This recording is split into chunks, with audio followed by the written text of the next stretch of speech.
All right. Welcome to another live stream, guys. I am so excited to finally be done with 1 John 5:7 for the time being. That was a wild ride. So I don't particularly like disagreeing with a bunch of people on something, but sometimes you just got to do it. So so anyway, we're done with 1 John 5:7. I know Mike Holner and Mike Ferrando are going to be looking at all of the manuscripts, which do not contain it, to see what's up, and they've noted some holes in there. So once they make public with these holes, I've asked them to come on the channel, so we'll talk about it again later. But for now, we're going to move on to a couple other things. So today we are looking specifically at 1 John. I said 1 John. I meant John 1:18. The question we are asking is the passage the only begotten God or the only begotten Son who is in the bosom of the Father? Okay, so John 1:18, that's the passage we're going to be taking a look at. So let me say hello to a few people here. First things first here, Ross, thank you so much for that $10 super chat. Again, that helps pay for the expenses to run the channel. I just bought some books that were like $200. So thank you so much. That helps tremendously. And hello to everybody, Mr. Moreno, friendly neighborhood Jesus freak, Pastor Brett. How's it going? Yes, I cut my hair. Every couple of weeks, I just get the buzzers out and I just. But I'm growing my beard back. See, it's coming back in slowly but surely. So I'm even trimming it all nicely. So hopefully it won't be as wild as before. But who else we got in there? Mr. Reno, we said hello. I think I seen, was it Joseph Palema? How's it going? Good to see you. I'm glad you all are here. And, oh, excuse me. I think I got everyone. So don't forget, guys, hit the like button if you haven't already. It just helps the channel get out. I'm trying to, spread the word, so please do that. It helps the channel tremendously. And then after we're done taking a look at John 1:18, I've finished inputting all the data on my papyrus project. So I can share a few results. I can't share it all. I can share a few with it because I'm going to do a little bit more with the data. And then once I have done everything that I intend to do with the data, I will release the document and then everybody can have the information at their fingertips. And if you know how to work Excel, guess what? You will be able to do a tremendous amount of stuff with statistical details on the papyri. So maybe next week I'll share a little bit more on that. I just got to clean up the data, make sure that it's proper. I noticed a few minor mistakes. I think there was like one or two verses on one of the papyruses missing in the collection, so I'm going to correct those. But yeah, if you've seen my post in the NT Textual Criticism group, you will see that roughly, give or take, 70% of the New Testament verses are found within the papyrus manuscripts, which is actually a little higher than I expected. And what's even more wild about that is the number of verses from the New Testament that are in the papyri. It works out to something like 60% of those are from the 2nd century if you take the early dates. Excuse me.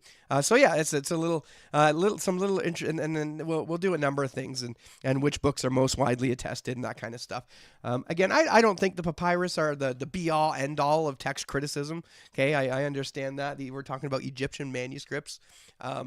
So I don't see them necessarily as we've totally solved everything.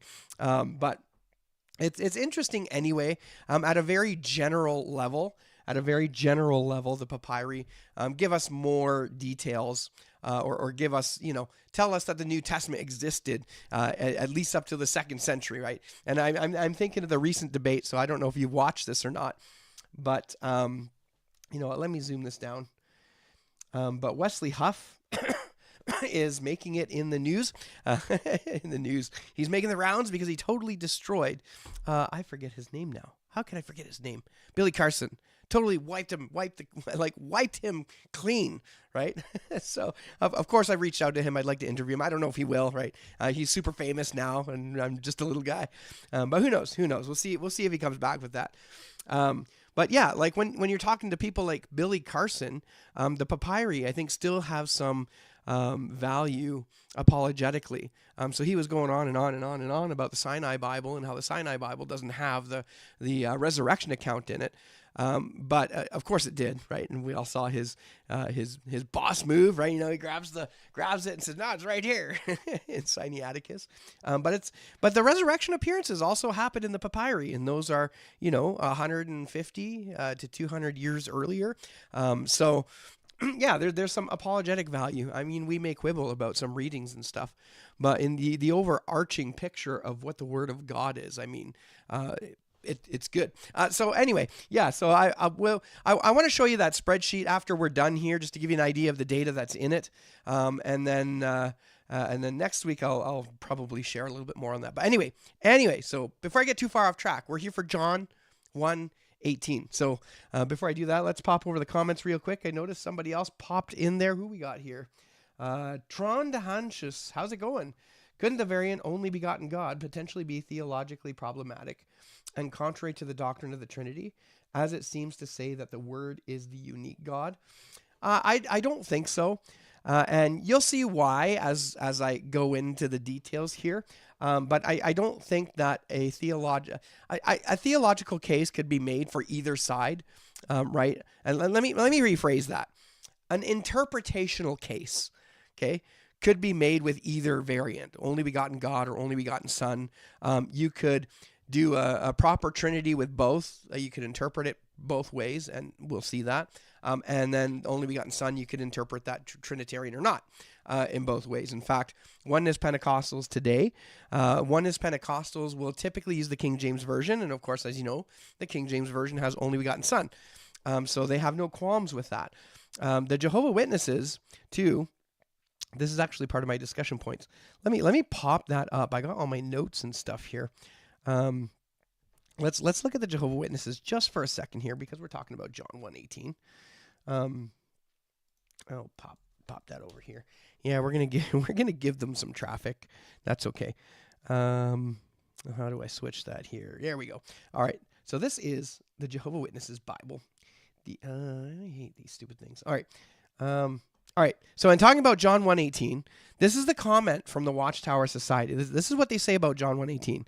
So regarding this fact, Ernst Heinken, I don't know who that is, it's a commentary on the Gospel of John, states Theos and Hotheos, God divine and the God, of course, were not the same thing in this period. Certainly if God's adversary, Satan the devil, is called a God, right, there you go. There's the Jehovah's Witness statements again, right? They don't believe that Jesus is God. They believe he's just the Son of God. In fact, I believe they think he's the brother of Satan, if I'm not mistaken. So yeah, that God, we're not the same thing in this period. Certainly if God's adversary, the Satan, the devil, is called a God because of his dominance over men and demons, then with far greater reason and propriety is God's firstborn son called a God. Okay, so listen to this, okay? They're equating Jesus with the devil, okay? Like, let's just pause for a second there. Just hold on, pause. We ain't doing this. Okay, this is the Jehovah's Witness. We aren't taking the devil and we are not equating him with Jesus. No way, not ever, okay? We're not doing that.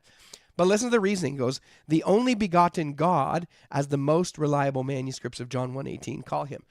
So they're basically saying that only begotten God works here. I think I can turn this up a little bit, can't I? There we go. I think we're good. Okay, yeah. Oh, no, too much. Excuse me. I am a little bit sick, so you just got to bear with the coughing. Sorry, I know I usually cough, but that's Tourette's. This is actually sick cough. So hopefully my voice will hold out. Anyway, so yeah, you have the Jehovah's Witnesses here arguing for only begotten God. Okay, so not a good look. But then you got the Oneness Pentecostals arguing for only begotten Son. So again, I just bring this up to show that both readings could be interpreted, right? If you're a heretic and you're bent on your heresy, I don't think it really matters what's written there. You're going to interpret that based on your heresy. That's just human nature. That's the way it is. And I don't think in what we're going to see throughout the Church Fathers that this is necessarily going to be a textual variant that is beholden to one heretical group or another. I don't think we can go there. This is more than likely, in my opinion, going to be an issue where somebody slipped a pen or something like that. So let's take a look first at the evidence. So, well, actually, first let's take a look at what the Bible translations say. This is interesting because it's not just a textual issue; it's a translational issue, and depending on how you want to view it, will depend on how it's translated. However, excuse me. Let's start here. Excuse me. We'll start here in John 1:18 from the New King James Version. It says, "No one has seen God at any time. The only begotten Son, right, who is in the bosom of the Father, he has declared him." So the only begotten Son has declared him. So our little footnote here, I don't know why it comes up small. But anyway, it says, the Nestle Aland text says God. That's true. And this is the New King James Version, okay? Their footnotes are highly outdated, okay? At this point, I'd love to see some more in there. But that's what they have. So this is your TR reading, right? And this isn't just your Textus Receptus reading. This only begotten Son is also the Byzantine reading and is also the majority reading. Okay, now the New American Standard Bible, the 1995 edition, has "No one has seen God at any time. The only begotten God," okay, there's the difference. This is where we see the critical text come out in an English translation. "Who is in the bosom of the Father, he has explained him." Now, if you look carefully here, there is no footnote here. And to me, that's a little bit egregious. There's zero footnote. There should be a footnote here, because what's actually happening, we'll take a look at this in a moment, is that this reading here is not just the minority of Greek manuscripts. This is the exceptionally super duper minority of manuscripts, okay? The exceptionally super duper minority of manuscripts have the only begotten God, okay? To give you an idea, the count is somewhere around just over 1,600 manuscripts contain John 1:18. Of the 1,600 manuscripts, they all contain the only begotten God with the exception of 8. That's right, 8. 1,600 versus 8. Now, admittedly, those 8 are early, but their geographical distribution is very tiny, i.e. Egypt. For most of those, I think we can give Egyptian provenance to. So, to not have a note, New American Standard. I don't know what the 2020 says. Does the 2020 have a note? I'd be curious if someone in the comments take a look. I just got these 7 that I referenced, because if I were to reference English translations, all of them, we'd be here all day. But I'd be curious, does the 2020 have a note here? Because I'm surprised to see that the New American Standard doesn't have a note. The New Living Translation, this one's interesting because its translation itself is very strange. Sort of strange to ears who have heard it from the King James Version, okay, or the New King James. It says, "No one has ever seen God, but the unique one," okay, but the unique one, "who is himself God," who is himself God. Okay, and then we have a note. "Some manuscripts read, but the one and only Son." Okay, but the one and only Son. Some manuscripts read, but the one and only Son. So some manuscripts, okay, hear me, is 1,600 manuscripts. 1,600, and all of the Latin translation, all of the Vulgate, all of the Vetus Latina, with exception few, which have a reading that they don't even give a noun to, okay, have Son there. All of them, except those 8. And we'll look at some of them as well. All right, so "is near the Father's heart." Again, the phrase "Father's heart" doesn't exist. I know it's in the bosom of the Father, right? But anyway, I get what they're doing here. I'm not a huge fan of the NLT, but we all know that. All right, CSB. What does the CSB do? The CSB does, I think they retain Son here. Yes. Am I showing? Yes, I am. Okay.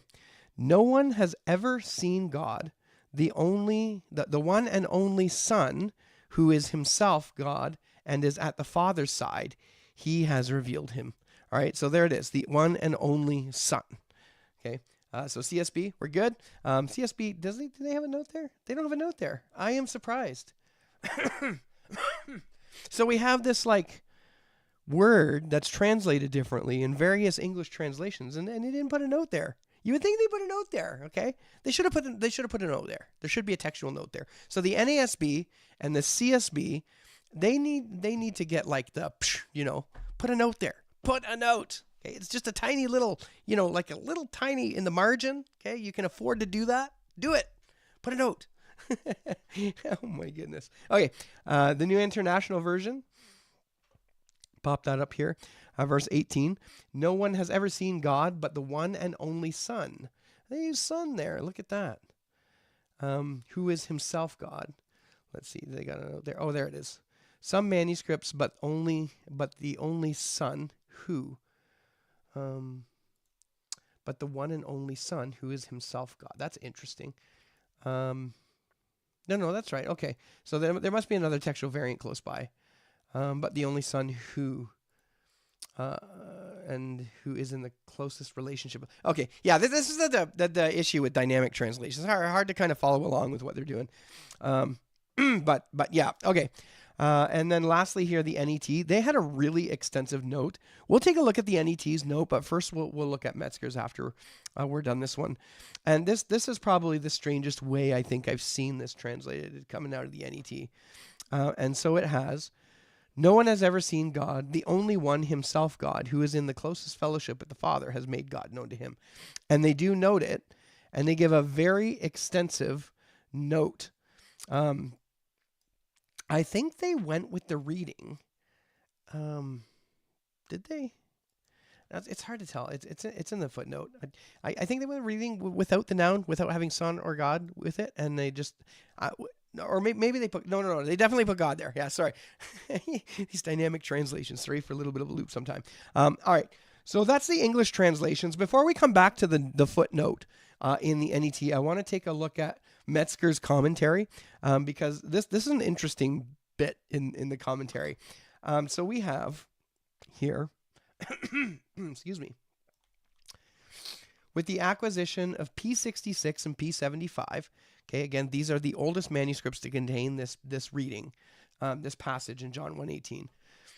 Both of which reads Theos. The external support of this reading has been notably strengthened. A majority of the committee regarded the reading Monogenes Huios, which undoubtedly is easier than Monogenes Theos. Okay, so you can see they're prepping you. They're priming you because they're going to pull the difficult reading. They're going to pull the difficult reading card on this one, which undoubtedly is easier than Monogenes Theos, to be the result of a scribal assimilation to John 3:16, right? The only begotten Son, right? John 1:18. But this is the passage, or John 3:18. Okay, 1 John 4:9. We get a look at those. Should we look at those? No, we won't look at those. But they reference the only begotten Son. Okay, and so what they're saying here is, well, whenever you see the phrase only begotten, every scribe is going to think Son after that, because every time the phrase appears, we see Son, the only begotten Son. And so when they came to only begotten, or monogenes, in their manuscript to copy, they just automatically brain switched off, and they put Huios instead of Theos. Okay, Huios means Son, Theos means God, and so they put that in there, and that's how they think this went. How they think this went, right? Again, you're being primed here for was it Lectio Difficor? I posted it in the comments there. So yeah, they're saying it's easier to go from Theos to Huios. We can explain Huios, but we cannot explain Huios to Theos. So I think this is a bigger deal than it's being made, because we'll talk about how they contract things here. So the Anartharist use of Theos appears to be more primitive. That's one manuscript that doesn't have the article in front of it. That's P66, I think. If you saw the thumbnail, by the way, the thumbnail for this live stream, I got P66 and P75 on both sides. Okay, neither of them have Huios in it. They both have Theos in it, but one has Theos with the article and one has Theos without the article. I think it was P66 without the article. And P66 without the article is the only manuscript we have that doesn't contain the article. Okay, so the rest of the readings go with either Ho Monogenes Theos or Ho Monogenes Huios. But then the one manuscript has Monogenes Theos. Okay, so that's just as we go through Metzger here. So it appears to be more primitive. There's no reason why the article should have been deleted. And when Huios supplanted Theos, it would certainly have been added. The shortest reading, homogenes, while attractive because of internal considerations, is too poorly attested for acceptance as the text. So understand that what they're saying here is they are going to be basing this reading off of a singular manuscript. Look, monogenes theos, not homogenes theos. They are literally taking this reading and basing it off of one singular Lacanus manuscript. That's it. Just one. Just now, granted, it's from the 2nd century. But man, the reading's got to have way more than just one. So Metzger gives it a B here. But again, let's finish reading here. So the shortest reading, homogenes, while attractive because of internal considerations, too poorly attested. And then it goes, some modern commentators take monogenes as a noun and punctuate so as to have 3 distinct designations of him who makes God known. The only begotten, okay, then this would be implied, the Son. Theos, and then the one who is in the bosom of the Father. Now, here's the interesting thing. If you're trying to get a Trinitarian reference out of that, I don't think it works because the Holy Spirit is never defined as one who is in the bosom of the Father. That's the place of Jesus. So, excuse me. So yeah, that I don't think this is a good argument, but it's a way to explain it. Again, coming down to that, we can interpret the passage however we want, right? I mean, realistically, we shouldn't, but you can. This is why I don't rely on internal arguments. But this is a way of trying to deal with having God there instead of Son there. All right.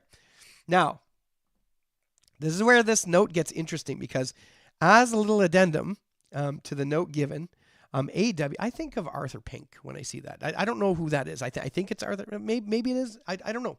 If anyone knows who AW is, leave it in the chat. But another gentleman adds an addendum here, basically saying, I disagree with everything that Metzger said, and I think the rating should be a D and not a B. Okay, so A, B, C, D. A is the most we're more certain here. B is kind of okay. C is, well, we're starting to lean no, and D is we're really uncertain.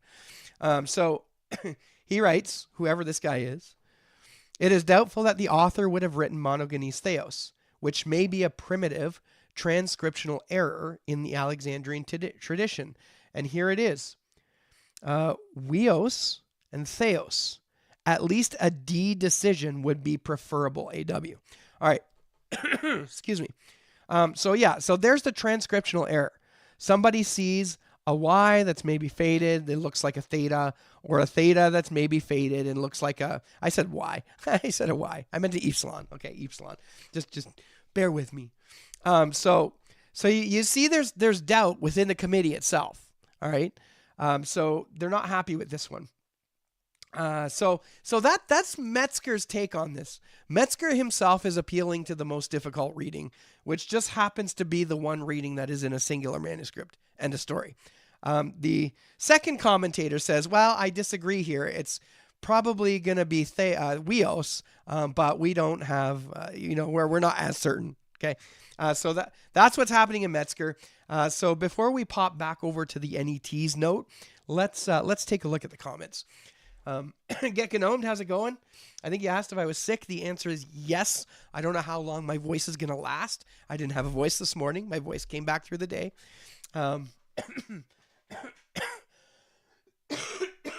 Again, that's me coughing for real. I had a couple pastoral visits today I had to cancel. But I don't want to make anyone else sick. So we are safe behind there. As far as I know, I can't transmit germs through the microphone to you, which is a good thing because y'all are here. All right, let's take a look at some of the comments here. And we will go. How far up should we go? Oh, you're talking a bunch today. That's awesome. All right. Joseph Palema says, Excel is amazing. I know. It is awesome. I spent, probably 10 years developing reports and VBA programs and internal formulas, and I did a bunch of insurance stuff with that. And we worked with underwriters, and Excel was the go-to. And so I've got the skills to do some really cool things with the papyri data. Took me about 2 weeks to get everything in there, but I'll give you a preview of some of the results. Yes, I'm really excited about this one, in case you haven't guessed. All right. So let's come down here. I think I said thank you already to Ross for the $10. Um, spoke too soon. Yeah, I found with the freezing, my computer will freeze up when I start pulling information from the internet. So when I start loading up some of these manuscripts and stuff, I notice there's a bit of freezing. The other thing too that I've noticed here is my bit rate is really low. I'm dropping about 20% of my frames, and I think what's happening is we have a snowstorm bearing over top of us. So because we have SpaceX, the signal will not be that great. So yeah, when I start stuttering around, just bear with me. I think the audio will come over better. And my understanding is it's more forgivable to have bad video than bad audio. So that's what we're aiming for. All right. EHV. Yes, EHV. EHV is a weird one. They kind of made their own textual decisions, and they kind of break from the pack in a number of places. It might actually be interesting to do a review of that just to see where they break from the pack. Miss Reno, the one and only son. Yep, the CSB kind of went the same direction. The good old Baptist translation, Christian Standard Baptist translation. It could also suggest the possibility that Jesus, being a begotten God, is inferior to Jehovah, the unbegotten God. Yeah, there was some discussion about that with Wolfilla and Oxenius, I think. It seemed to freeze only when you move. God's word, God's only son, yes. Good evening. Hey, Kevin, how's it going? I didn't see you pop in there. The Nicene Creed says that Jesus is the only begotten Son of God, begotten of his Father. Yes. The Nicene Creed is on the Son side. The Syriac Peshitta, only begotten God. The Syriac Peshitta is complicated. The Peshitta does, but then there's the Heraclean and the Philoxenian, I think, do not. I have the details in there. We'll take a look at that. Jehovah's false witnesses, yes, indeed. JWs believe he is a lesser God. Yes, they do. Jehovah Witness, I hate to say that because I use Jehovah Witness as the name of the Father. Yeah. Cool. Only 8 minutes late. That's right. You made it. You got over the preamble and you are into the meat of the video. All right. You can use John 17:3 in the New World Translation to rebuke John 1:1 New World Translation. If the text says there is only one true God, then a God must refer to God. Someone needs a bag of Halls or at least Jolly Ranchers. Yes. That would help. I should have brought some down. Okay. NASB 2020. Yeah, so NASB doesn't have the footnote. I think someone just said that. You actually could understand the Syriac as only begotten God. And again, it depends, right? It's more complicated than that. Doesn't surprise me. NASB 95 and NBLA agree. Both being from Lockman, but NBLA has a note. Oh, interesting. I wonder why they didn't put a note in the NASB 2020. They need to have a note in the NASB generally. They need a note there. God the only Son. The 20 reading seems to imply a vorlage of theos, not weos. Certainly, only begotten unique Son is more in line with John's vocabulary. Yeah, and that's just it. So whenever you see the phrase monogenes in Scripture, correct me if I'm wrong, but God is never applied in that. The word God is never used in that phrase, ever, in the New Testament. Some people call monogenes theos a hapax legomenon. That's a phrase that's used only once, or a word that's used only once. But that could be indicative of the fact that it's not original. It could be, right? Because typically, whenever John uses the phrase monogenes, he uses huios with it. Now, do we have a big enough sample to determine that he will always do that? I don't think you could say that, but it just seems very Johannine to attach the Son to only begotten. Again, I don't particularly like those internal arguments because they only go so far, and oftentimes you can interpret those internal arguments to mean whatever you want to say, right? So whatever preconceived notion you come to the text with is whatever preconceived notion you're going to interpret that internal evidence as. Try to avoid that. The Sahidic, quite interesting too with having, yes, both God and Son. Get Gnomed, how's it going? No note in the 2020. Seems to be going with the Theos reading, but trying to split the difference. Son is italicized. Is that in the NASB 2020? Mr. Moreno says, again, they regard monogenes as a word that implies son, and they see theos as a second title. They don't think that monogenes modifies theos. Why is the NET being dynamic here? Yeah, because the NET is just generally a dynamic translation. And I think that's why whenever I ask somebody about the NET, they always say, I love the notes, but I'm not a big fan of the translation. That's my view. Okay, I like the notes, but I don't like the translation as much. And generally speaking, those who the NET like the, this is the weird thing about the NET. You got to understand when you add the notes into the NET, who's your target audience? I guarantee you that your target audience for the notes on the NET are not going to want a dynamic translation. I think they kind of mismatch the translation style with the notes, if you ask me. Excuse me. So is Dwayne sick? Yes. I've been sick all week. I actually had to take Sunday off, and my assistant pastor spoke instead of me. So I'm blessed to have an assistant pastor, and he is awesome. So hopefully my voice will be recouped for this week. All right. So Matthew Mansell, they are translation monogenes as a noun, only one, and then rendering theos and adding who is himself. I forget who that's from, but yeah, I think I've seen that in the Church Fathers. NET has been fairly dynamic. Yes. Got a cold. The NET is dynamic. Interesting indeed, always viewed as literal. Byzantine priority in Occam's razor points to the one and only son. Boyd or the only begotten son Pickering. Yeah. I again, right. I normally give my Byzantine spleel up front, but I'm a Byzantine priority guy. It's very clearly a Byzantine reading. It's a super duper crazy majority reading. I have no qualms with saying that only begotten son is the reading to be preferred. But there's some interesting things to talk about with this one. All right. Also, rare outliers as eccentricities also favors son. The NIV and other versions reads much like how the Coptic does. Panut, Pshrei, Nuot, literally the God, the only son. Yeah. I don't know what. Panut, Pshrei, Nuot? Uot? Oh, the Coptic. I don't know any Coptic. I'm sorry. I looked up some grammar a while ago and remember hearing that there was like, I think I said 40 before, but I think it was like well over 100 different ways to construct a verb. And I was like, nope, I'm out. So, all right. No. The three titles all apply to Jesus, only begotten, God, and the bosom of the Father. Oh, I see. Okay, I didn't catch that. That's interesting. All right. I know of A.W. Pink. Yeah, cool. Yeah, I do understand that most difficult reading principle. Yes. Well, if you read between the lines, basically it's if it doesn't make sense, put it in the text.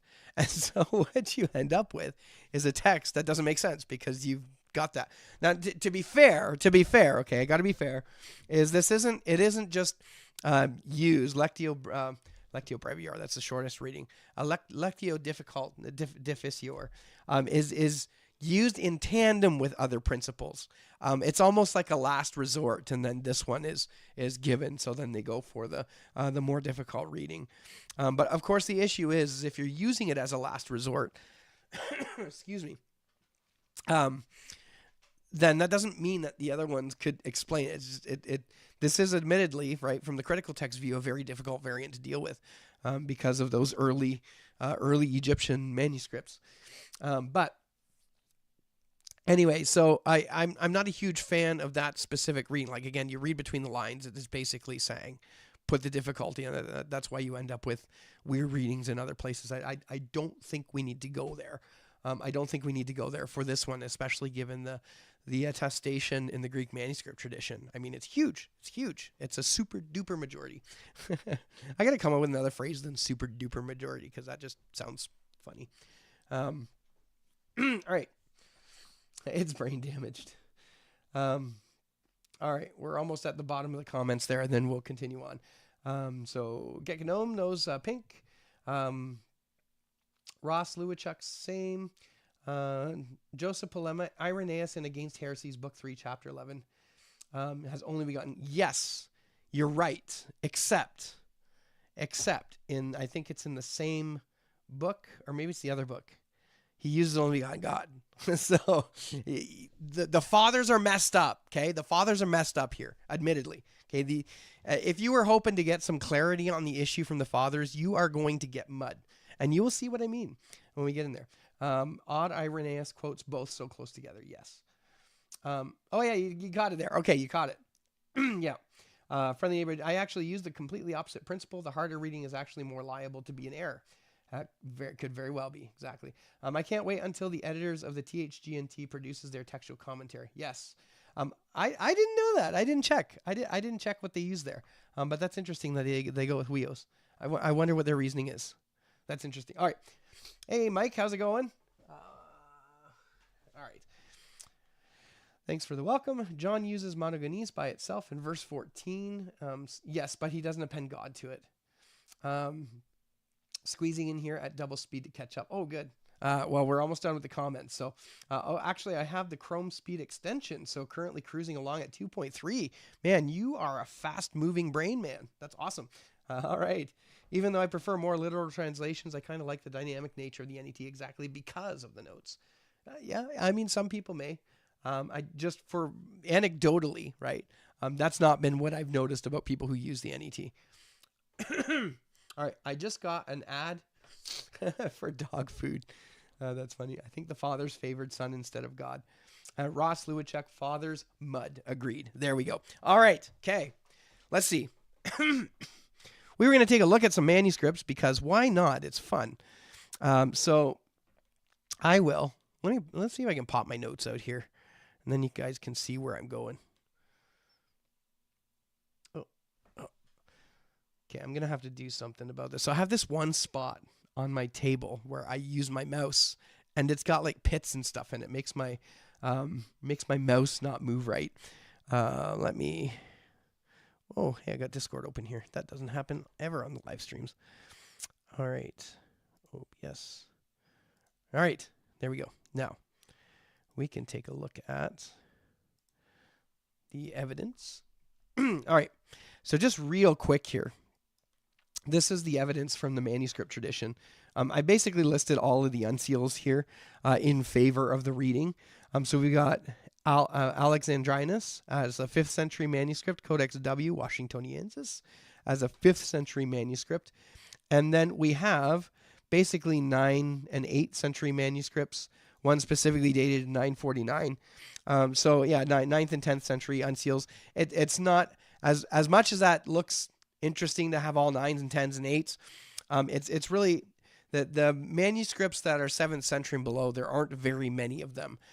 So having 5th century attestation is almost as good as having 4th century attestation. Now, I think the 2022 here, 22 unsealed manuscripts feed into the minuscules, and basically all of the minuscules contain. Now, I'm not going to list all the minuscules. Why? Because that would take me forever to list all the minuscule manuscripts, but all the minuscule manuscripts contain it. You come down here to the ones that contain theos. It's 1, 2, 3, 4, 5, 6, 7, 8 manuscripts. And of the 8 manuscripts, we've got 2 3rd century manuscripts, P66 and P75. And those are early 3rd. They're guessed to be somewhere between 200 and 250 in the papyrus manuscripts. Now, notice that I think it's P75 does not have the article. Ho monogenes theos, right? The word the, ho, is not in front of it. It's not the only begotten son. It's just only begotten son. But P66 contains the article. So even here, there's of the manuscripts that we have in the 3rd century that we can take a sampling of, right? Just the 2, they're both different. Again, I don't know how much we can take these into account. I know they're seen as important right away because they're papyri and they're early. But let's slow down here. Aleph and B as well. They contain the reading. I think. One of them has been corrected. I think it was Sinaiticus was corrected to have the article in there. Was it the article? Can't remember. And then L33 and A50. Now, I want to take a look at a few of these manuscripts. Why? Because it's fun. All right. So we'll take a look first at Codex Sinaiticus.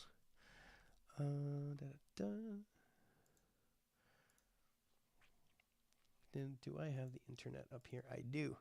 And Codex Sinaiticus is right here. Excuse me. And Codex Sinaiticus is, let's see if I can get this to zoom in here. There we go. Excuse me. Oh, it's working this time. Oh, good, good, good. Okay, so I am going to cheat with this guy here because it's just so much easier. There it is. It's in the second column. We're over here somewhere. There it is. Monogenes theos. Copon to pat. No, that's not it. Is it? Okay, I got to cheat. I'm going to totally cheat here. Yeah, there it is. Monogenes. There it is. Monogenes theos. Okay, so I think I mixed that up. I think I said when the without the article was no, I can't remember. I think without the article just had the one manuscript, and you can see that somebody had put an omicron in there. So the scribe who went and corrected it put the omicron in there. So ho monogenes theos, ho on iato colpon to So this is it in Sinaiticus. Again, we can take a look at it here. I'm just going to pop my notes open here because I got the page here. 1350. We will zoom all the way over. And again, these are all the manuscripts that don't contain it. Why? Because they're more interesting because we know the ones that do contain it have it. This one was, let's see if I can remember where it was. There's the start. Is it up here?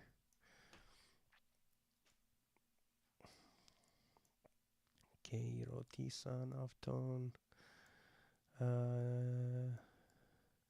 I'm just looking for Theo. I thought it was like down here more.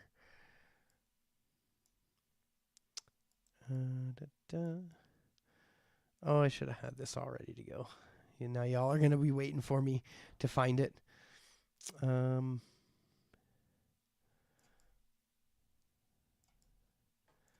Let's see here. Ude ho prophetis. That's page 1350. It said in the prophets. That's John. Oh, that's right. So yeah, we should be near the top here, I think.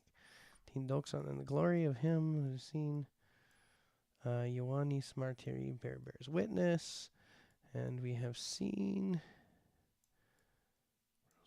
opinion mosia dothi ekaris isalis India Isu Christu Geneto Theo Nudis. I will find it. I will find it. Excuse me. I think it was closer to the bottom. I should have put a note in there to say, look at the bottom. No.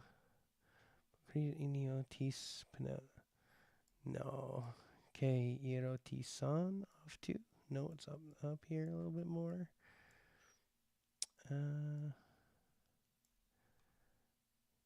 Aquinos exegeseto. Oh, where is it? Easy Christu. There it is. Ah, found it. Okay. Popote monogenes theos. Without the article. Okay. So without the article. Let me backtrack a phrase that I made. I said P66 was the only one without the article. I think it was P77 was the only one with the article, and then the rest were corrections because Vaticanus here doesn't have the article. Popote ho monogenes, but it doesn't have ho there. So monogenes theos. So the only begotten God. So again, Vaticanus, when you zoom into there, of course we know that that was in our text. But what we'll do is we'll take a look at one more. We'll take a look at Codex. You know what? Let's not. We were going to take a look at Codex Alexandrinus. I don't have it loaded. It's going to take forever. So what we'll do now is James Snap. So James Snap has written an article. I'm going to pop that up here. His article is exceptionally helpful. If you are looking at or looking for, excuse me, all of the patristic evidence for John 1:18. He has come over here and he has basically listed everything that he could find, and there is a ton of stuff here. So if you, I think I put this in the comments below. Excuse me. I put this in the description below, so you can go to the link there and check all this stuff out. He's got a ton of information here, so I didn't take all of it, just some of the select stuff that's rather interesting. But I do want to note this one quote from him. So he makes note. Maybe it's up here at the top. Here, I'll go like this: 1610. Oh wait, 1610. No. 16. Where it is? All right. This is it here. So he says, the reading adopted in the NA27 is attested in 0.3%. Let me see if I can make that bigger. There we go. Oh, I can't because it doesn't zoom in that well. All right. The reading adopted in the NA27 is attested in 0.3% of the extant Greek manuscripts. Here, as elsewhere, one may sense the inconsistency of those who speak about an embarrassment of riches in the church's textual treasury, and then proceed to adopt a reading which imply that 99.7 of the coins are counterfeit. So you can see the poke, right? This is the poke at Dan Wallace, right? The embarrassment of riches. And out of the embarrassment of riches, we're going to push them all aside and just take the one over here. Okay? So you can see a bit of an inconsistency here. But what James is pointing out here, he's not just simply saying that for the sake of saying that. What he's going to point out later on is that we know that both readings, both theos and huios, we know that they are both early. And so what James does in this article is he tracks down the reading of theos and the reading huios, God and Son. He tracks them down throughout the history of the church and the history of the church fathers. And what we find out, as I've alluded to this before, is that when we start looking at the church fathers, they are clear as mud. And I will give you a couple examples here. Excuse me. One of the first fathers he quotes is Irenaeus. And he puts this. In Book 3, 1156, Irenaeus states, "The God who made the earth and commanded it to bring forth fruit, who established the waters and brought forth the fountains, was he who in these last times bestowed upon mankind by his Son the blessing of food and the favor of drink. The incomprehensible acting thus by means of the comprehensible, and the invisible by the visible, since there is none beyond him, but he exists in the bosom of the Father." Okay, that's our John 1:18 reference. "For no man," he says, "has seen God at any time, unless the only begotten Son of God, which is in the bosom of the Father, he hath declared him. For he, the Son, who is in his bosom, declares to all the Father who is invisible. Wherefore they know him, whom the Son reveals him. And again, the Father, by means of the Son, gives knowledge of his Son to those who love him." Now, you take a look at what he's saying when he's quoting John 1:18. It's less known if he's quoting or alluding to. Again, that's the difficulty of using the church fathers. But it says here, the only begotten Son of God. Now, the phrase of God does not exist in the Greek tradition or the Latin tradition, as far as I'm aware. I mean, I could be wrong. There might be one or two. Excuse me. But that phrase, the only begotten Son of God, does not exist in John 1:18. But there's still the potential idea that he's referencing the only begotten Son in relation to the bosom of the Father, which refers back to John 1:18. So that sounds pretty good, right? We're all like, okay, this is great. Irenaeus supports John 1:18. And so you look at another quote from Irenaeus, and it's in Book 4, 26-7. Irenaeus writes, "He," i.e. God, excuse me, "is by no means unknown, for all things learned through his word, that there is one God the Father who contains all things, and who grants existence to all, as it is written in the gospel. No man has seen God at any time except the only begotten Son, who is in the bosom of the Father. He has declared him. Therefore the Son of the Father declares him from the beginning, inasmuch as he has with the Father from the beginning." So we're looking at this and we're like, this is wonderful. Irenaeus is quoting John 1:18 and says the only begotten Son. So we're good. Irenaeus is good. We stop there and we move on to the next one, right? No. No, we do not. We only do that if we are interested in a half-truth. Because if you take a look, a few verses later in the same book, in the same chapter, Irenaeus writes, "It is manifest that the Father is indeed invisible, of whom also the Lord said, no man has seen God at any time, but his word, as he himself willed it, and for the benefit of those who beheld, did show the Father's brightness and explained his purpose, as also the Lord said, the only begotten God, which is in the bosom of the Father, he had declared him." Okay, so understand what's going on here. Irenaeus is quoting, right? And Irenaeus, I believe, was 2nd century from France, right? In Lyons. He's north of Rome. He quotes only begotten Son. He quotes only begotten Son. And then within a few lines, he quotes only begotten God. So what is Irenaeus doing here? What is he looking at? So is he just taking one reading and then quoting it again in another way? Is he looking at different manuscripts, or maybe the copying tradition of Irenaeus's work has been shifted a little bit? So we don't get a whole lot of clarity from Irenaeus, other than potentially both readings were available to him in the 2nd century, and he had no qualms with quoting either of them. Now, if we go down to Clement of Alexandria, again, another early witness. Okay, this is mid-2nd century to the early 3rd century. And so let me go up to, I think I just took the, I did skip a bunch. Clement of Alexandria. So in Stromates 5:12, Clement clearly uses John 1:18 with theos. John the Apostle says, no man has seen God at any time. The only begotten God who is in the bosom of the Father, he declared him, right? But then we read in another work from the very same guy, Clement of Alexandria, for what further need has God of mysteries of love? And then you shall look into the bosom of the Father, whom God, the only begotten Son, alone has declared. Now, is that, right, again, whom God, the only begotten Son, has declared? It's not a direct quote, but it certainly is an allusion to John 1:18. Is he alluding to the only begotten Son? Again, see, we go on a step further. Another writing, Stromates 1:26. The expounder of the laws is the same one by whom the law was given, the first expounder of the divine commands, who unveiled the bosom of the Father, the only begotten Son. So Clement of Alexandria in the mid-2nd century is quoting both only begotten God and only begotten Son. Again, this muddies the waters. We know from the 2nd century that both readings, only begotten God and only begotten Son, were available to Clement in Alexandria and to Irenaeus in Rome. So we move down to Origen.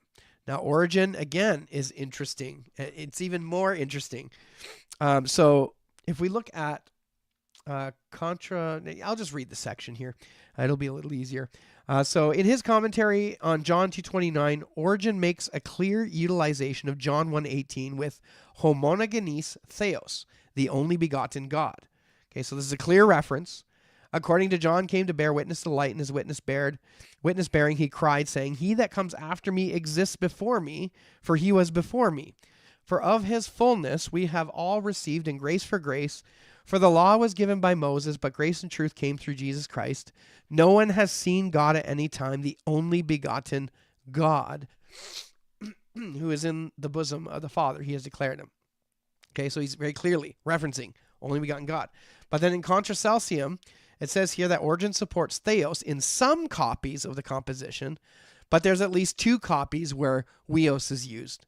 And again, he quotes him there. Jesus taught us who it was that sent him in the words, none knows the Father but the Son, and in these no man has seen God at any time, the only begotten Son, who is in the bosom of the Father. All right, so, excuse me. It seems, according to James, that the copies with huios represent scribal confirmations to the gospel text, known to later copyists. Now, I don't know where James stands on this one. I'm not sure if he's pro huios or pro theos on this one. I mean, I don't think I've seen him in the chat, so I don't think he's going to pipe up. Maybe he will. Excuse me. Maybe he will later when he watches. But nonetheless, the issue we have here is the writings of the church fathers are going through a very similar transmission process as the writing of the New Testament.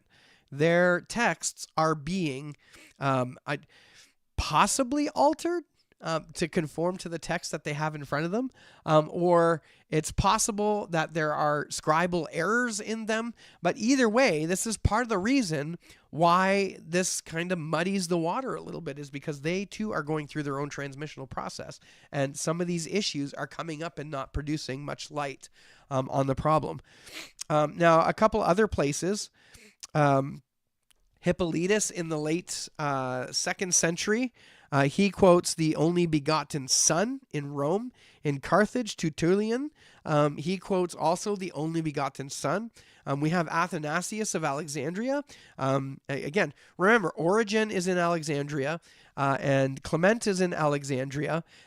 Clement seems to be either way. Origen, maybe it was Theos, but someone's shifting him to Weos. But in Alexandria, we're kind of doing this onesie-twosie back and forth thing. Because Athanasius, after Origen, he uses Son. And then in Jerusalem, the Epistle of Hymenaeus in the late 3rd century, he supports Son. Eustathius of Antioch in 337 supports Son. Eusebius of Caesarea, he is kind of all over the place. So there's some references to Arius and to Wulfila. We can take a look at that really quickly here, because Wulfila is an interesting guy. Wulfila produced the Gothic translation in the 300s, and he's often tagged as being an Arian. Now, I don't know if he was an Arian, but he was sympathetic to the Arians, as far as I understand. I could be totally wrong. But let's take a look. Yeah, Arius of Alexander. So Arius is the infamous heretic. Auxentius is an Arian bishop who held the office of bishop in Milan in the 300s before Ambrose. Auxentius, in his creedal statement of Arian beliefs, excuse me, said the Wulfilas, translators of the Gothic version regarded as an Arian late in his career, taught that God the Father did create and beget, make and establish an only begotten God. Auxentius uses the term only begotten God 3 more times, and it lists them there. Stated that Wulfila handed down the arguments that if the inexhaustible power of the only begotten God is reliably said to be capable of having made all things celestial and terrestrial, invisible, and is believed rightly and faithfully by us, Christians, why is it not credited that the passionless power of God the Father might create his only begotten Son? So again, this is coming from the perspective of someone who's trying to share what the Arians believed. I don't think Auxentius was himself an Arius. He stated that Wulfilas spread abroad by his word in tractates that the Father and the Son were different in their divinity. Unbegotten God and only begotten God. And then he states that unbegotten God being in existence and one Lord only begotten, existing by God. The Holy Spirit advocate can be said to be neither God nor Lord. Now, the interesting about this exchange is it shows us one thing, that the phrase only begotten God was used by both heretics and non-heretics. So to say that this was changed because, again, we see that throughout history that it was used by heretics and non-heretics. Like, it didn't have an issue with it from that perspective. Again, it comes down to that. This is why we don't use internal criteria, because if you are hell bent on a specific heresy, you can make any passage you want say that, however slim, right? Okay, so that's just the mind of someone who's in that heretical thinking. So yeah, that's like a general gist on the fathers here. Again, they don't really offer up much of anything. Really, they just continue to share with us that both readings, only begotten God and only begotten Son, were known at least in the early 2nd century. So what do we do in its stead? How do we resolve this? I think the best way to resolve this is just simply to appeal to not just the majority. Okay, I'm not talking about the majority. I'm not talking about majority text. I'm talking about the super duper majority text. And I make a mug. It says super duper majority. This really is the super duper majority. Again, you come down to, I think it was 0.3%. 0.3%. That's those 8 manuscripts there that support that specific reading of Only Begotten God. The rest of the manuscripts, 1,600 plus. Okay, this is like the same thing as Mark 16, 9 through 20, right? 1,600 manuscripts. We're good, right? Just the 2. In this case, there's a few more than 2, but nonetheless, I think geographically we can whittle them down to Egypt, and I don't think they necessarily give a good indication of what was happening in the wider Roman Empire at the 2nd century. So just give me 1 second.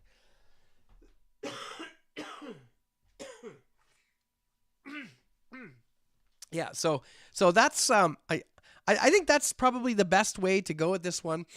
It's simple from the Byzantine perspective.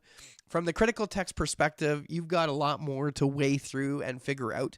The critical text guys are definitely going to go with the difficult reading here, because all other attempts to try to discern this one aren't going to satisfy them. So if you're a critical text guy, you're going to appeal to the more difficult reading. The more difficult reading is Theos. If you're a Byzantine guy or majority or TR, you're gonna appeal to the massive majority and roll with that one. And I know we don't go based off feelings. Okay, I know, but I feel good about the supermajority. So again, with my own presuppositions, that works for me. So. With that being said, let's take a look at the comments, and then I want to share my other spreadsheet with everybody. All right. Where are we here? We got lots of comments. We've got... All right, there we are. Mike, hello. Thanks for the welcome. A little bit of talk about monogenes. Actually, I have the Chrome speed. Yes. Daniel Buck, you've caught up by now, I think. All right. I just got an ad for dog food. That's funny. Are you looking for dog food? Are you like going to give dog food as a gift? Did you talk about dog food somewhere? The ads are always listening. They're always listening. All right. I'm just trying to remember where I was here. Are nomina sacra used here? Yes, they are. In fact, that's probably the reason for the mix-up. You mix up an epsilon with a theta, and the line over the same, and then the last letter is the same. It's the sigma. So yeah, I could see a scribal slip there. It's a single letter. It's not like unimaginable that somebody might put Theos in a moment of, not having their morning coffee, or having their coffee a little later in the day, or maybe running out of their favorite coffee and then having to use instant coffee. And so that's what happened. He was upset about his instant coffee, and instead of writing Weos there, he wrote Theos. And because of instant coffee, we now have this reading that is being looked at today by our critical text friends with seriousness. That I'm going to blame it on instant coffee. That's what we're doing. We're blaming it on instant coffee.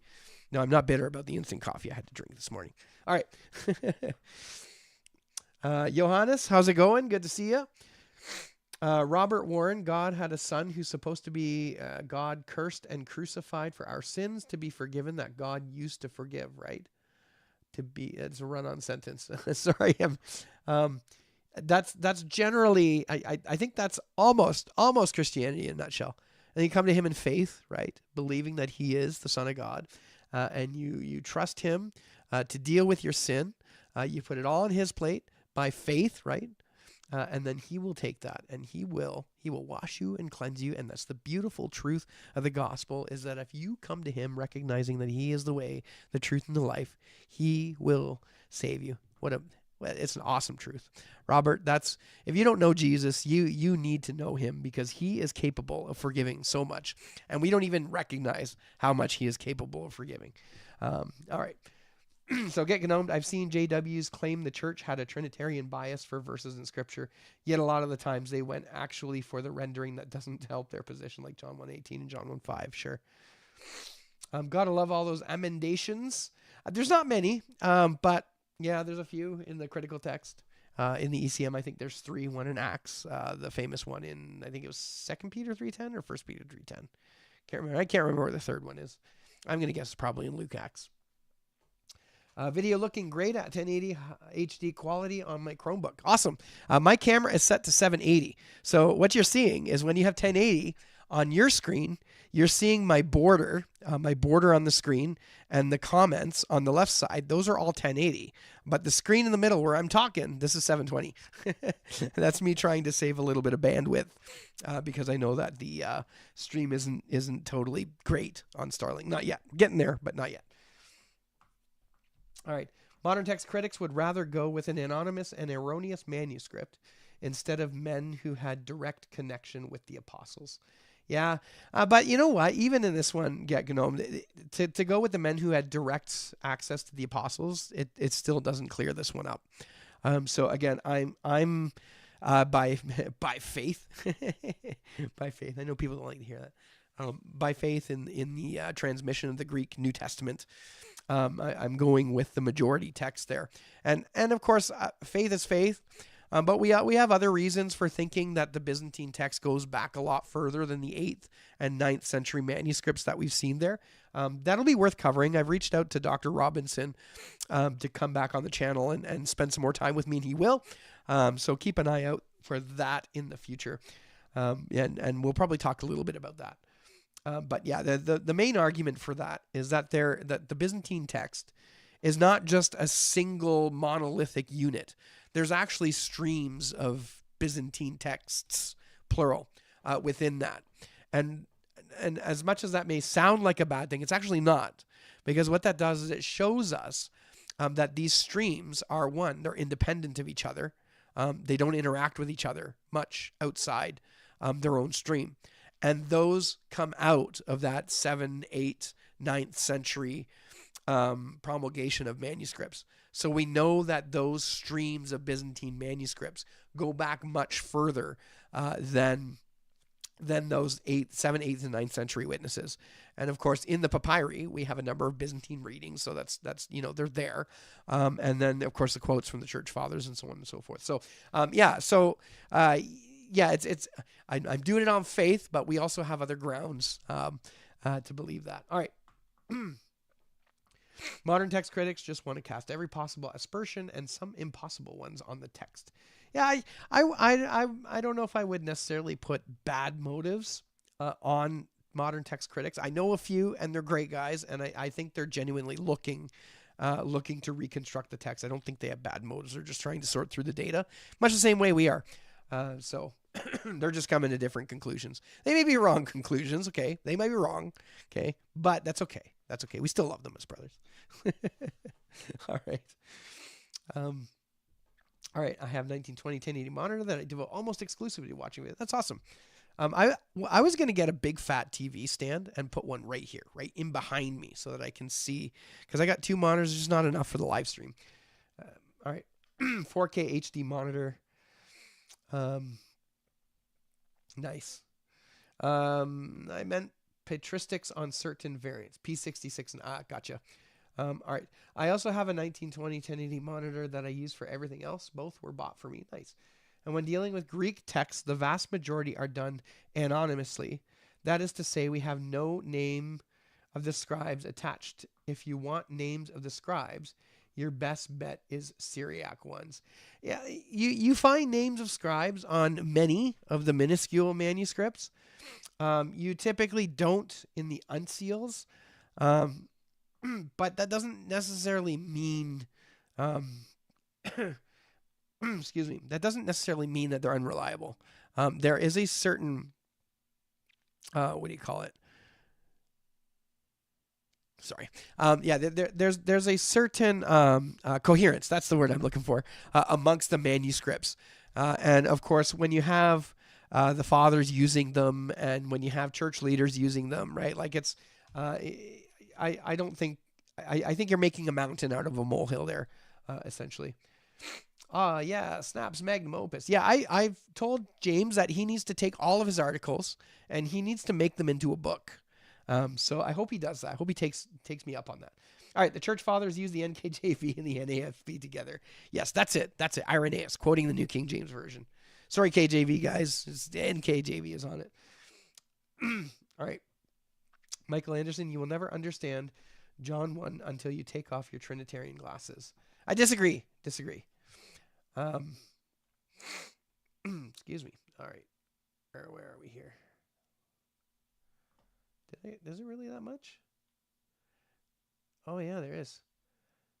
Oh, wow. It's just got a whole bunch of comments popped up. All right. I'm going to start moving through these a little quicker here because it's already 10:30 and I want to get to that spreadsheet. The Son, all have been created through him and for him. Please tell me who God is speaking to. I don't know who is he speaking to. He's speaking to his audience.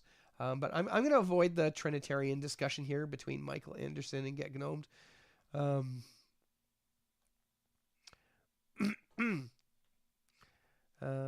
Yes.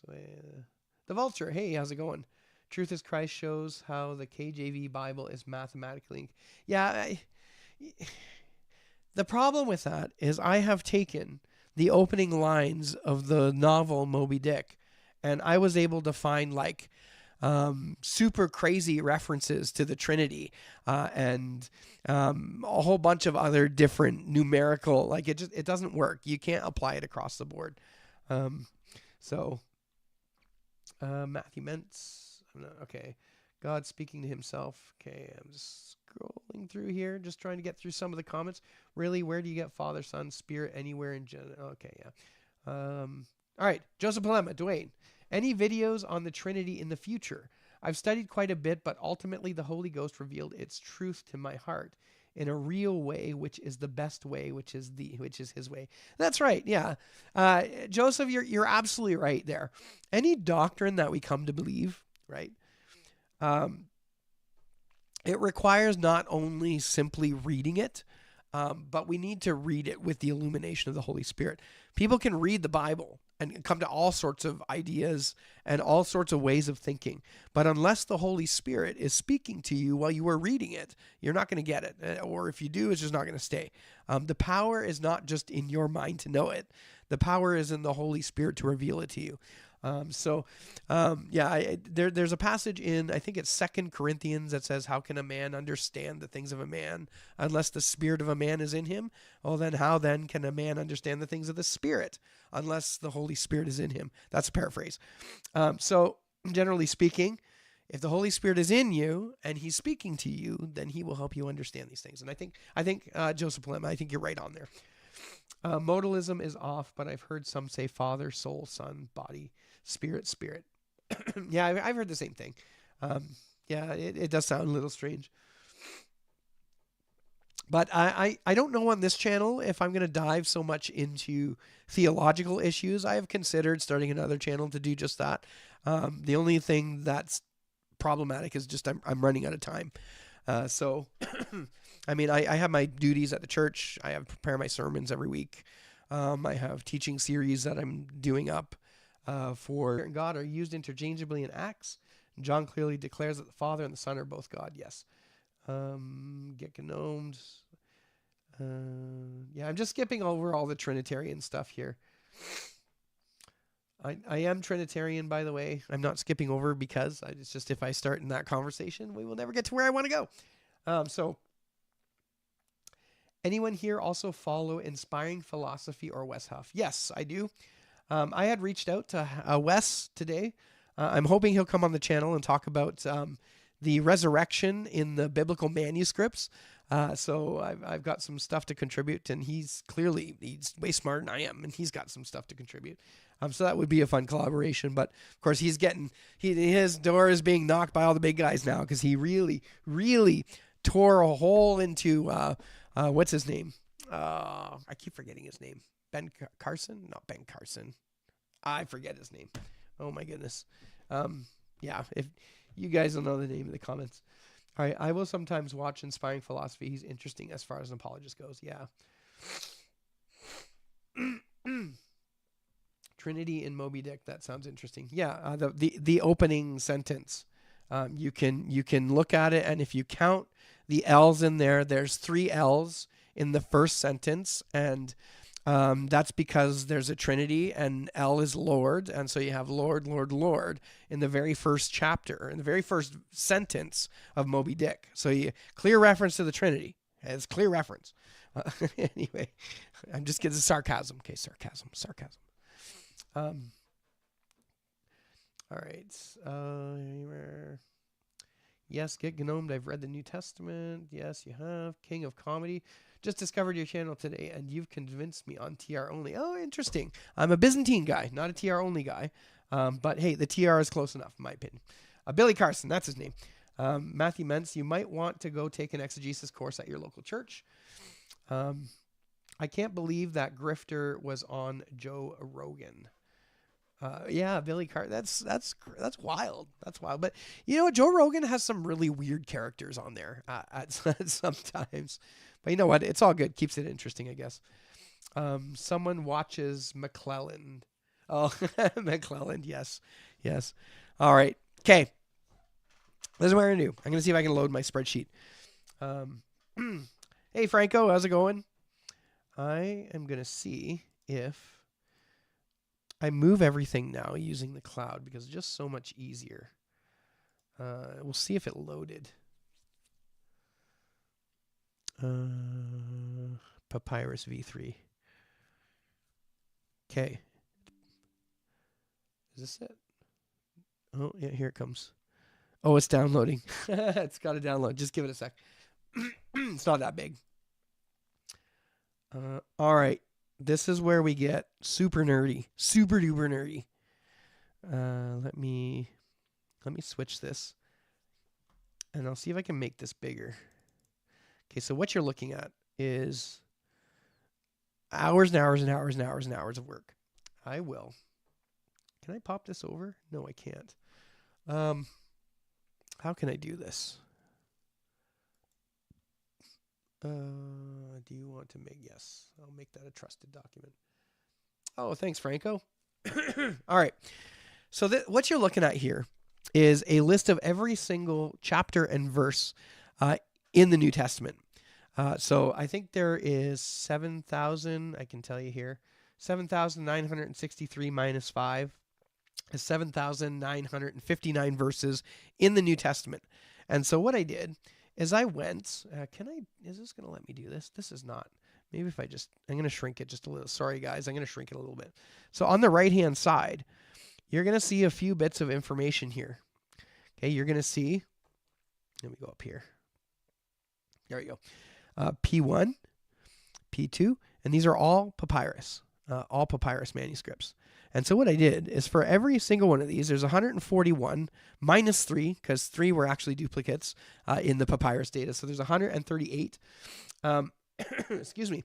And for every single manuscript, for 138 manuscripts, I went through and I put an X beside every verse that belongs to that manuscript. I did the same thing for P2, for P3, for P4, all the way to P138. Yes, it took a very long time, but it is totally, totally worth it. We're almost there. Because what I was able to do was to get a total number of verses in the whole New Testament and how many of those verses are represented in the papyrus manuscript tradition. And so I have found that if I do greater than 0, I'll just do greater than 0 here. Okay, so I have found that there were 5,541 verses with at least one papyrus support. So what that means is out of the 7,958 verses, there's 5,500, which is about 70% of the entire New Testament, can be found inside the papyrus manuscripts. Of those 138 manuscripts, the 138 papyrus manuscripts, they contain 70% of the entire New Testament. I mean, that's a pretty big deal for one single subset of manuscripts. Now, again, we're not arguing about the minutia of what readings are in there and which readings they support. I'm looking at this from a general overall view perspective. Now, the other thing to recognize about the papyri too is that they range in production dates from anywhere between the 2nd century and the 7th century. Our biggest papyrus manuscripts come from the 2nd century. Excuse me. So what we're going to do here is if you take this data I created, now I'm a total nerd here. I think if I do this, will it do that? Oh, am I breaking stuff? Uh-oh. I think I'm breaking stuff. Uh-oh. Oh no. I'm breaking stuff. It's too big. It's too big for my little laptop here. Um, let's see. All right. You know what? While my computer is breaking, let's say this. I'll come over to the comments for a second here. We'll see what happens with the spreadsheet.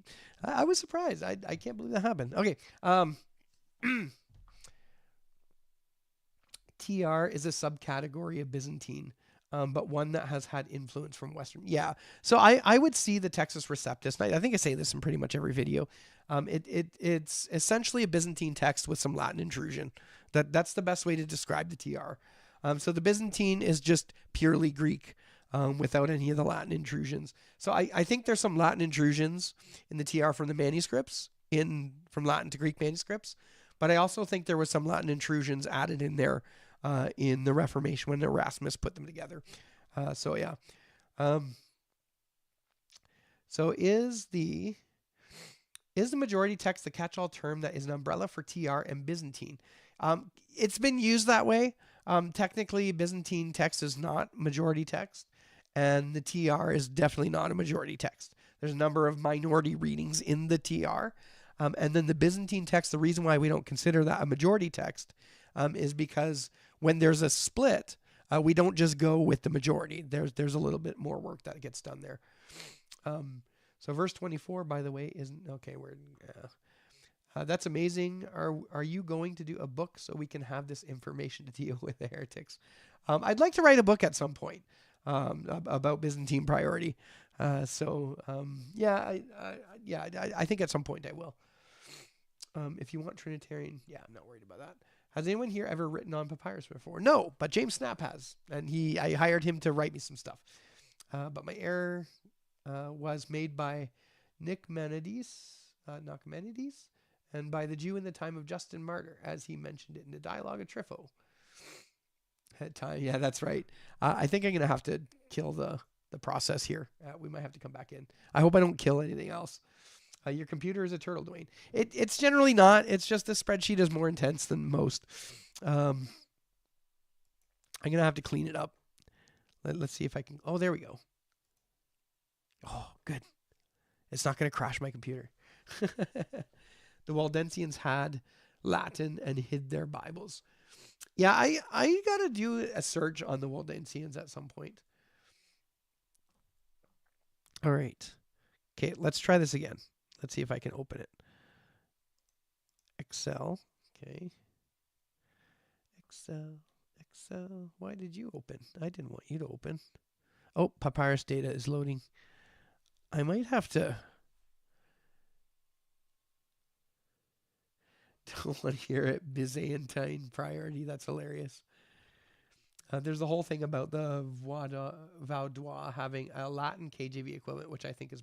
Yeah, I saw that on David Daniels' article in referring to 1 John 5:7.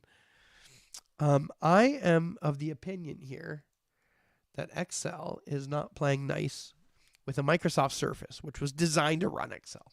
That's wild. I'll try that one more time. There's probably some... excuse me, probably some processes to quit. I'll try one more time. If it doesn't work, then we'll try later.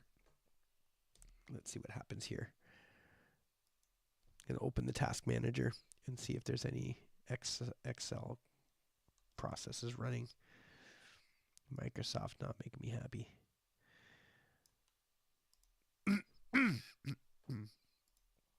Okay, it looks like we're good. We'll try that again.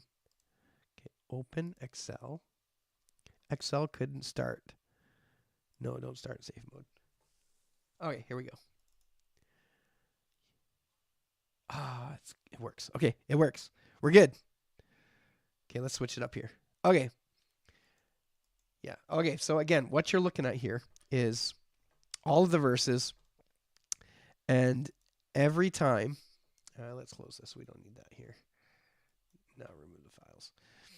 Yeah, so up here, every time you have a manuscript, I've gone through and I've hit X for every verse that exists in that manuscript. And what that allowed me to do was to write a script, which would then take that data and then normalize it somewhat into a sheet that looks like this. Now, this may not look like much to you, but this is the key to all of the information that we're going to be able to get about the papyrus manuscripts. Now, I had run some general reports. You know what? Here's what I'm going to do. I am just going to do that really quickly right now. We're going to put this little computer to its test. Now I'm going to take all this information in the data sheet and we're going to do a pivot table. And we will be able to gather some information just real quickly off the top of the cuff here and see what happens. So we'll do a pivot table. We'll do that range, pop it into a new worksheet. And we're going to play with some numbers. So we want our scripture references. Oh, I missed something. Hold on. I keep forgetting to do this. Guys, we're going to do this real time. We're going to grab pivot table, add this data to the data model. Why? Because I want to use unique values. You have to have a data model in order to use unique values. Otherwise, your computer cries at you. All right. So what we want is we want to take our references. These are our scripture references. And we're going to get a count of those. Now, I want to get unique counts. So those distinct counts, sorry, unique, distinct, same thing. Let's maximize this just a little bit here. Okay, so we got 5,542 unique verses in the scriptures, in the papyrus. Now we can add, we'll say short book name into columns, and we can get entire verses. And by book. So by book, 1 Corinthians, we have 437 verses. By the way, I believe that's the entire book amongst the papyri manuscripts. 1 John, we have 31 verses. 1 Peter, we have 105 verses. 1 Thessalonians, we have 43 verses. Now, what we can also do is we can take the early date. So you got to understand what's happening with papyri is if we come over here, I have listed down the production date of each manuscript. So we have a low date and like an estimate and a high date. And then I also made a median date just in case we wanted to. But if we assume that the papyrus manuscript was produced on the low date, we can pop that into our data sheet here as a filter. And I can tell you, so where's the early date? So I can tell you if we go to, say, the year 100, how many manuscripts we got? We got 12 verses. Sorry, this is the first century, not 100, first century. So the first 100 to 200, that's what this is. Readings from 100 to 200. We have 22 verses in Matthew, 12 in John. Now, if we wanted to take the year 200, this is where we get a lot of details. Why? Because P66 and P45, I believe, are 200-year manuscripts. So again, we have a lot of the New Testament. Well, not a lot. I mean, some here. But you can see how that goes. Maybe if I go like this, it makes it a little easier. There we go. Makes it a little easier. Now, I mean, I got to work on the order here, but you can see that all, like John, we have 867 verses in the year in the third century there. So we can do a lot more with this data. Like if we were to take papyrus manuscripts, and let's say we take the distinct counts out, we can tell by putting in the papyrus and have a count, a distinct count. Where are you here? And we can tell you how many papyrus manuscripts are in the year that are in this the 200 to 300 year range. And we can see that John has 16 papyrus manuscripts. There are 16 papyrus manuscripts that contain John from 200 to 300. Again, down here, Titus, we have 1 papyrus manuscript. Romans, we have 6. I mean, the list goes on and on. So these are the kinds of things, like I'm just kind of on the fly showing you what I have already. Most people don't care about this kind of stuff, but it's really interesting. I'm going to put some reports together and make it a little bit more exciting, a little bit better to look at, right? Nobody wants to see you fiddling around with formulas and stuff. But nonetheless, this is, as far as I know, this has never been done before. To be able to count the verses within specific papyrus manuscripts. So the details that are going to come out of this data is going to be brand new. Nobody's done it that I know of, that I'm aware of. I think it's been done by chapter. If you go on the wiki site, it's been done by chapter and book, but never drilled down to the verse level. And there's going to be so many details that we're going to be able to get out of this. So this is what I'm going to be working on this week. So next week's live stream, we're going to be looking at some reports that I'm going to generate at that. And we're going to get a whole bunch of fresh details on what's happening with the papyrus manuscript. So I am content to leave that there. And I'm going to read off the last couple comments here, and my voice is starting to go. So I think I'll read off the last couple comments, then we'll call that a night. So what do we got here? Excuse me. All right. So you're talking about Waldensian Bible. Doesn't seem like there's evidence for a Bible dating from the mid-2nd century. It's the difference between a rectangle and a perfect square. What are we doing here? Your computer is a turtle, Dwayne. It was better than what I had before. My other laptop only had 8 gigs of memory. This has got 16, so I'm going to handle a little more. But this spreadsheet, there's a lot going on it, I have to admit. Make my computer upstairs makes the fans go on. My computer upstairs is like, 32 core, 32 gigs memory. Like it's crazy graphics card. It handles the spreadsheet no problem. But these laptops and stuff, yeah, they need a little bit of help. Sinaiticus is a little trash. I don't know if I would call it trash, but I think there's some value. I just don't think it's as much as it's often given. A counter to the CT is that Orthodox Church has been using Byzantine text since 33 AD. Yeah, I mean there's a bigger history on the Byzantine text than there is on the TR.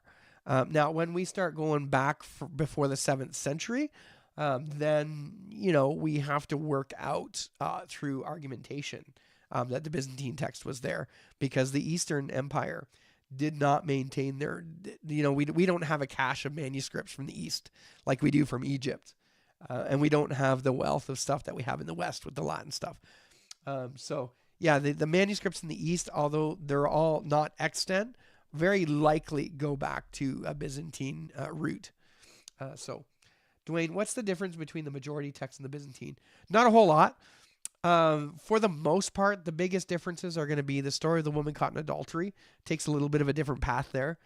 And the way that it handles the book of Revelation. Those are the two major differences. There's a couple little ones. I actually just talked to Dr. Robinson about this earlier this week. And there's a reliance of the Hodges-Farstad majority text on a few subfamilies to gain that certainty for certain readings, whereas the Byzantine text form tends to put those in the marginal notes. Excuse me. All right, Joseph Polema, I may have heard it before, but I can't recall. Byzantine only, yeah. Joseph Polema, it's the difference between a rectangle and a perfect square. Yeah, I don't know about the whole Waldensian thing. It doesn't seem like there's evidence of a Bible dating from the mid-2nd century. Yeah, I don't know. Again, I don't know much about the Waldensians or the Vaudois in the Bible. That supposedly, again, like I said, the only time I've really heard of those was David Daniels referencing it as proof of 1 John 5:7, which to call that proof of 1 John 5:7, I think is stretching that pretty far. I don't think we have a Waldensian Bible from the 2nd century. Matthew Mansell, XL is of the devil. Go ask Bobby Boucher's mother. Listen, I made my living off XL for a period of time. Byzantine text is a far broader range of readings than those accepted by the majority text. Generally speaking. So there's the whole thing about the supposedly the Vaudois had a Latin Bible that was exactly equivalent to the KJV. Yeah, that shows up in Trail of Blood, Landmarkists, Rippling Right groups. Yeah, he should use Temple OS. Temple OS. That's a funny story. If you don't know what Temple OS, you just need to go. The guy who made it, I think he was a bit crazy, and that shows up in his his Linux distribution. Yeah, their Bibles go way into like 400 or earlier. Waldensians. I think there's a museum in maybe Missouri, USA, that have tons of Bibles. I heard it's a great place to go. I may be wrong about Missouri.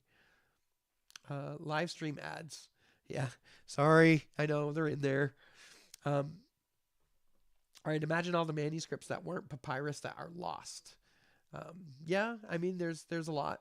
The thing about Byzantine priority though is that we don't base our arguments off of non-extant things. So the reason why I say that is because there's two readings. Really one. There's probably more, especially in Revelation, and this is more an issue with the Textus Receptus in my mind. So I think it's Ephesians 3:9, and the question is whether it's the mystery of fellowship or the mystery of the dispensation. I think dispensation is a TR reading which appears in one manuscript, and excuse me.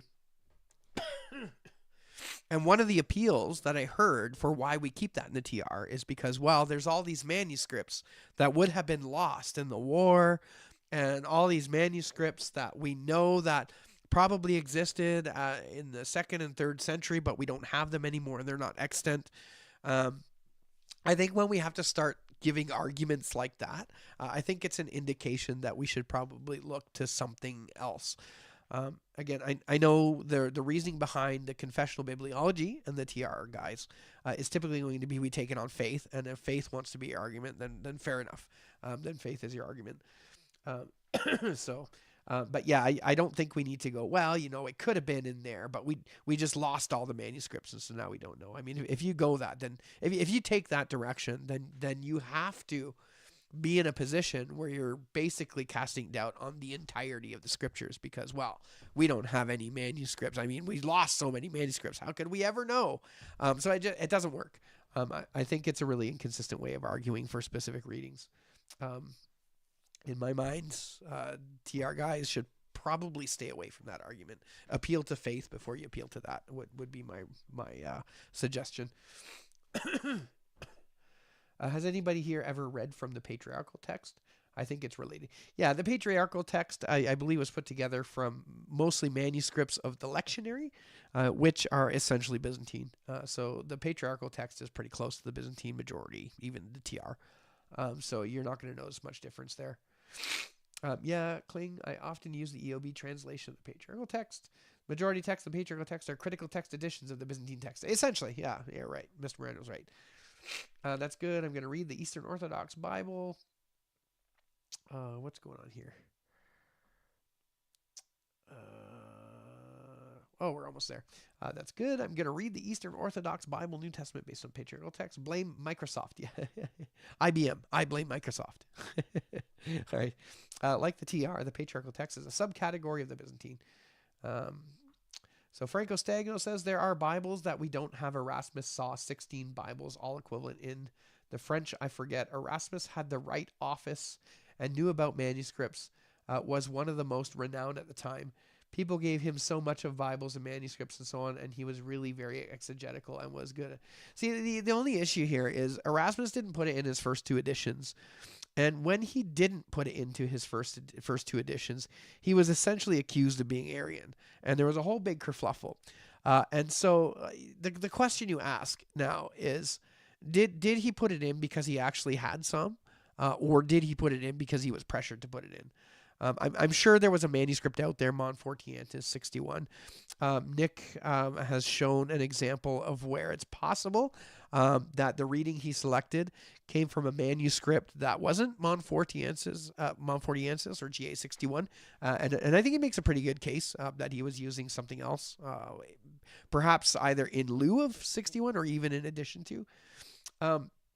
But there's a part where it talks about Erasmus receiving a bunch of aids from a bishop, and it says that he sent him the Greek manuscripts and other aids. And so nobody ever talks about what those and other aids are, and whether the Greek manuscripts that he received from him had 1 John 5:7 in it. So the question is when Erasmus came to 1 John 5:7, did he put it in because it was in the Greek manuscript that he had right there, or was it in the other aids, right? The other aids that were given to him. Again, these are some questions, and I agree, right? There's no proof, right? But there's just some interesting things that are often missed in there. Yeah. All right, Ross Lewichuk, go bro, XL Master.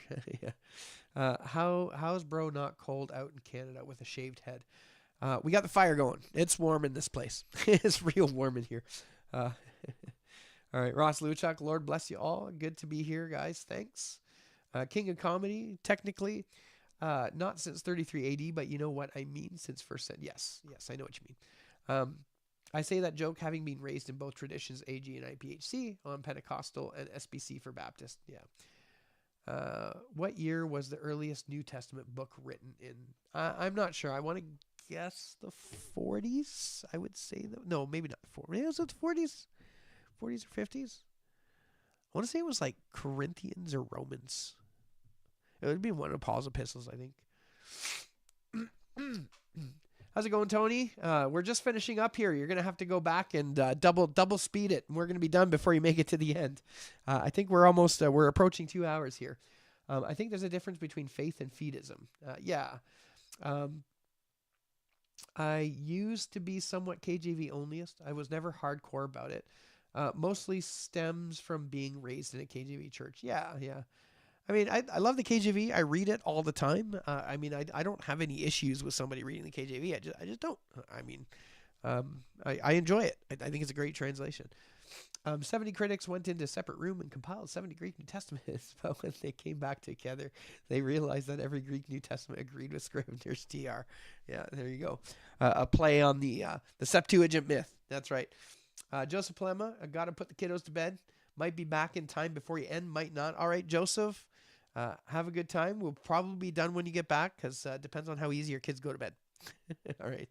What New Testament text did the Vulgate prior to Reformation use? What New Testament text did the Vulgate prior to the Reformation? I don't understand that. I think the Vulgate was the Vulgate. The church used the Vulgate. I think personally, James is the earliest New Testament. Yeah, Mr. Moreno. Yeah, he's got some good ones. I like it. It's funny. All right, Richie, man, late again. Yes, Richie, you are. You're going to have to go back and watch almost 2 hours of videos to catch up. I'm going to be done before then. All right. Christian Sodium Channel. Early writers make reference to Latin Bibles prior to Vulgate. It fascinates me. Yeah. So the Vulgate only goes back to the 4th century, right? When Jerome made it. And then there was the Vetus Latina, the Old Latin. We say the Old Latin, but it's not really the Old Latin. It's just a bunch of independent streams of Latin translations. And I think they go far up as to the 7th or 8th century. So there's some overlap between the Vetus Latina and the Vulgate. So, yeah, interesting stuff. Mostly ad hoc, yes. Makes sense. I'm Septuagint onlyist, Byzantine onlyist. Nice. I wouldn't consider myself a Septuagint onlyist. I haven't looked a whole lot into the Old Testament issues. Right now, I'm more than happy just to retain the Masoretic stuff and roll with that. I don't make a big deal about it. Again, mostly because of my ignorance in the matter. All right, since I started dating my Filipino and subsequently getting into following inspiring philosophy, Mike Heiser in 2023 and a few more this year, I now realize how huge a topic it's absolutely humongous. Jeremy, you're in the right place because that's what I talk about. All right. The Vulgate is its own text type. Essentially, it's witnesses to one. See, the Vulgate is cool because we know it's a recension and we know who made it and we know where it came from. So we know that the earliest you'll ever go back with the Vulgate is the 4th century. If you go anything before that, then something's wrong. There actually are some things in the Vulgate tradition that didn't survive editing of the Clementine. For example, an oddball harmonization, Matthew 7:1. That's the judging passage. King of Comedy, LXX onlyism was the original KJV onlyism. Yeah, I think the LXX was used in the early church quite significantly. But again, I may be wrong. There's some, again, I'm so ignorant on the issue. I just don't know. Some people say that there is no like one edition of the LXX, that it's a little bit more independent, kind of like I would get the impression that's kind of like the Vetus Latina. Again, I don't really know. So there are people who were annoyed at Jerome for being ad fontes. I'm sure there were people who were being annoyed at Erasmus for being ad fontes.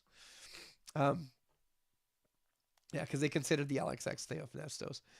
Yes, Jerome did admittedly pull a Lucius, didn't he? That's right. That's right. One more comment coming in. Oh, you took it out. You took it away. Put it back. Come on, put it back. All right. What text did Vulgate use for its New Testament? Um, well, that's the question of the ages, wasn't it? Isn't it? Um, don't know. You'd have to really look at that because you can't forget that the Vulgate went through its own transmission history as well. So the Vulgate we have today is going to have some slight differences as the Vulgate as it came off the hand of Jerome. Now the Vulgate tends to look much more Byzantine. So the guess is that what Jerome had looked more Byzantine in that he translated. Now, excuse me. The other side would say, well, no, the transmissional history of the Vulgate made it adhere more to the Byzantine tradition, but I think that would be a hard sell in my mind. All right. Tertullian and several others quote, exact psalm stands out, the seed of the pestilence, rather than, and there's a passage in Hebrews 1, I think, that refers back to Deuteronomy, and then that specific line, I forget what the line was, but it only exists in the Septuagint and not in the Masoretic text. Again, just these are little observations I made. Anyway, so that's it. I will watch the whole thing as usual, but what is the quick consensus on the path? Oh, you're lucky. You caught me just before I was about to clip off.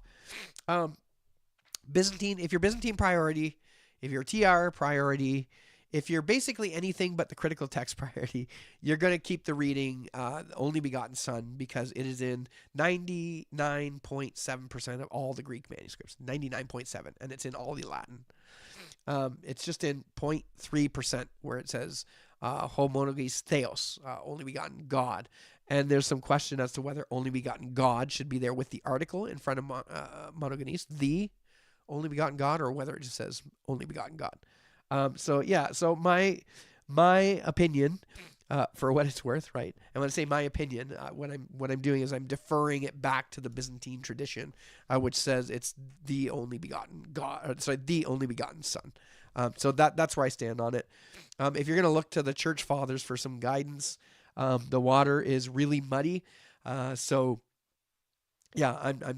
rolling with the Greek manuscript tradition on this one. All right. You're right. LXX was used since 300 BC until Jerome in the West translated it into Latin for Vulgate in 400 AD. Eastern Church only holds LXX as authoritative for Old Testament. Yeah, no problem, Richie. The Christian Sodium channel, Jerome and his gourd. His gourd. I feel like there's going to be... Is that like a VeggieTales episode or something? If you're RSV onlyist, you'll go with the only son. Yeah, that's right. If you're RSV onlyist, you'll go with the only son. I really like Pastor Scott Ingram's way of comparing different... Yeah, I like Scott Ingram. I had him on... he had me on his channel. He came on mine. And it was a great discussion about the New King James Version. All right.